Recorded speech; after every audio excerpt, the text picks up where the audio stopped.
नहमदुहु व नुसल्ली व नुसल्लिमु अला रसूलिहिल करीम अम्मा बाद फ़अऊज़ु बिल्लाहि समील अलीम मिनश शैतानिर रजीम बिस्मिल्लाहिर रहमानिर रहीम क़ाल अल्लाहु तआला फ़िल कलामिल मजीद वल फ़ुरक़ानिल हमीद व अक़ीमुस्सलात व आतुज़ ज़कात सदक़ल्लाहु मौलाना अज़ीम सल्लु अलल हबीब अल्लाहुम्मा सल्लि अला सय्यिदिना व मौलाना मुहम्मदिन व बारिक व सल्लिम व सल्लि अलैहि।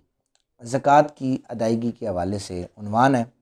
दुआ करें अल्लाह ताला हम सबको समझने की तौफ़ीक अता फ़रमाए। इस दौर में लोगों के पास बहुत ज़्यादा माल है, लेकिन वो अपने माल को पाक करने के लिए ज़कात अदा नहीं करते। चूँकि एक मसला जो आम रूटीन में बताया जाता है कि ज़कात ऐसी इबादत है जिसके वक्त का तयन नहीं है कि वो अगर आज आप पर फ़र्ज़ हुई है आप उसको 10 दिन बाद दे सकते हैं, 1 महीने बाद दे सकते हैं। इसलिए लोगों ने इसको आसान समझा है। लोग एक साल देते नहीं हैं, दूसरे साल पैसे ज़्यादा हो जाते हैं, कहते हैं अल्लाह ने तौफ़ीक दी तो देंगे, इससे उनका माल पाक नहीं होता। इसलिए गरीब गरीब से गरीब तर होता जा रहा है। हज़रत उमर बिन अब्दुल अज़ीज़ रज़ी अल्लाह ताला अन्हु का दौर था। गलियों में ऐलान किए जाते थे, मस्जिदों में ऐलान किए जाते थे कोई ज़कात लेने वाला है। उस वक़्त कोई ज़कात लेने वाला नहीं मिला करता था।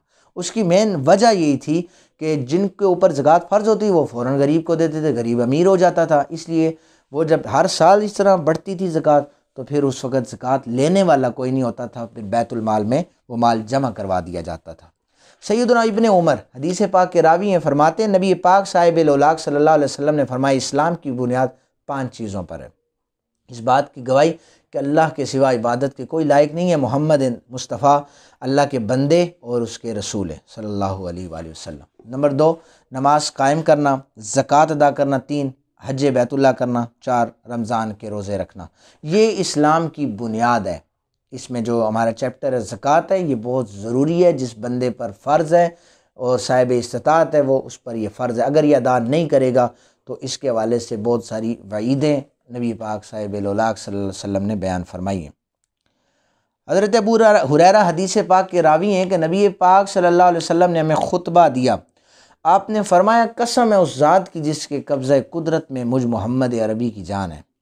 3 दफ़ा ये इरशाद फरमाया। फिर आपने अपने सर को झुकाया, आँखों से आंसू जारी हो गए। साहबा कहते हैं हम सब ने सरों को झुकाया और ज़ारों की तरह रोना शुरू कर दिया। फिर चेहरा उठाया तो चेहरे पर खुशी के आसार थे। हमने जो ये खुशी देखी ना तो हमें सुर्ख ऊँट मिलने पर इतनी खुशी नहीं होती थी, रिसालत माब सल्लल्लाहु अलैहि वसल्लम के चेहरे को देखकर जो हमें खुशी होती थी। हुजूर ने फरमाया, जब चेहरा उठाया फरमाया जो बंदा 5 नमाज़ें अदा करे, ज़कात दे, रोज़े रखे और गुनाह कबीरा से बचता रहे, फुतियत लहू अब्वाबुल जन्नति वकील लहुदखुल बिसलाम, तो इसके लिए जन्नत के दरवाज़े खोल दिए जाते हैं। फरमाया जाएगा सलामती के साथ तो जन्नत में दाखिल हो जा। ज़कात अदा करने वाले को ये फरमाया जाएगा। कबीला बनी तमीम का एक शख्स हुजूर की बारगाह में हाजिर हुआ। या रसूलल्लाह मेरे पास बड़ा माल है, मेरे रिश्तेदार भी आते जाते हैं, तो मुझे कुछ बताइए कि मैं कहाँ पर ख़र्च करूँ। हुजूर ने फरमाया माल को पाक करने के लिए अगर माल ज़्यादा है तो ज़कात भी दे, रिश्तेदारों पर ख़र्च कर। तो जब ये ख़र्च करेगा तो अल्लाह ताला तेरे माल को हमेशा के लिए पाक फरमा देगा और इसमें बरकतें डाल देगा। फरमाया कि अज़्ज़कातु कंतरतुल इस्लाम, ज़कात जो है ये इस्लाम का पुल है।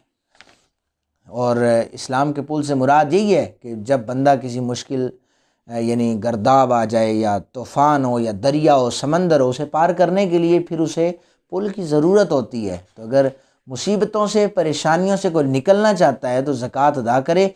ये सारी मुसीबतों से माल को पाक करके बंदे को पार चढ़ा देता है। हज़रत जाबिर हदीस पाक के रावी हैं, अर्ज़ करते हैं नबी पाक सल्लल्लाहु अलैहि वसल्लम से मैंने अर्ज़ की या रसूलल्लाह आप इस शख्स के बारे में इरशाद फरमाइए जिसने अपने माल की ज़कात अदा कर दी।